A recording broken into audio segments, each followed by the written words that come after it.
कंस क्या सच में बुरा आदमी था या हालातों का मारा इंसान? कंस द्वापर युग का सबसे क्रूर आदमी है, ये सभी लोगों का मानना है। और कई लोग तो कंस को द्वापर युग में अधर्म का प्रतीक भी मानते हैं, जिनके खात्मे के लिए भगवान श्री कृष्ण ने धरती पर अवतार लिया था। पर क्या कंस सच में उतना बुरा इंसान था जितना उसको बताया जाता है, या फिर उसके हालातों ने उसे ऐसा बनने पर मजबूर कर दिया?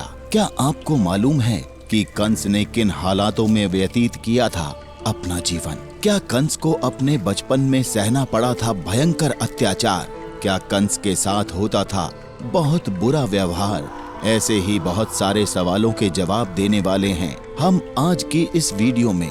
पर इससे पहले अगर आपने हमारे चैनल को सब्सक्राइब नहीं किया है तो इसे सब्सक्राइब करें और बेल आइकन को भी जरूर दबाएं, ताकि हमारे चैनल से जुड़े सभी अपडेट आप तक पहुंचते रहें। दरअसल कंस का बचपन बहुत अभावों में बीता था, क्योंकि उसे उन चीजों के लिए भी सजा मिली जिस पर उसका कोई वश नहीं था।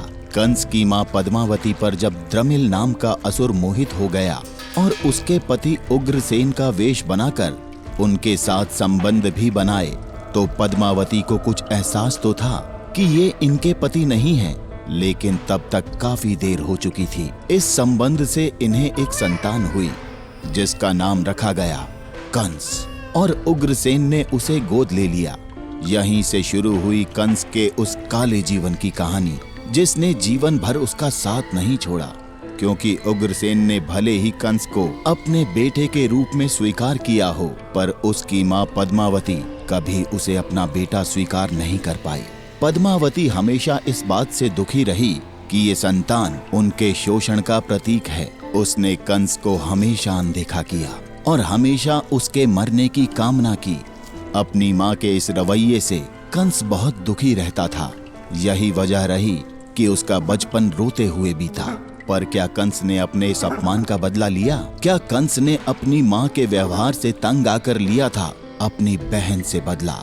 तो आपको बता दें कि जब इतने पर भी पद्मावती का गुस्सा शांत नहीं हुआ, तो उन्होंने कंस को श्राप दिया कि वो उनके परिवार पर बोझ है और वो चाहती हैं कि उनके परिवार का ही कोई सदस्य उसकी मौत की वजह बने। उनकी मां की दी हुई ये बद्दुआ आगे चलकर सही साबित हुई, जब यदुवंश के ही श्री कृष्ण अपने मामा कंस की मौत की वजह बने। इसके अलावा कंस को पूरे जीवन भर इस बात का ताना मारा गया कि वो यादव कुल की वास्तविक संतान नहीं है।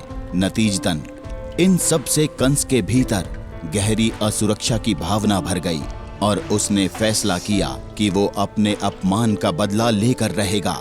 इसी कारण कंस ने बड़े होकर सभी राजाओं को जीतना शुरू कर दिया और अपने पिता उग्रसेन को बंदी बनाकर खुद गद्दी हथिया ली।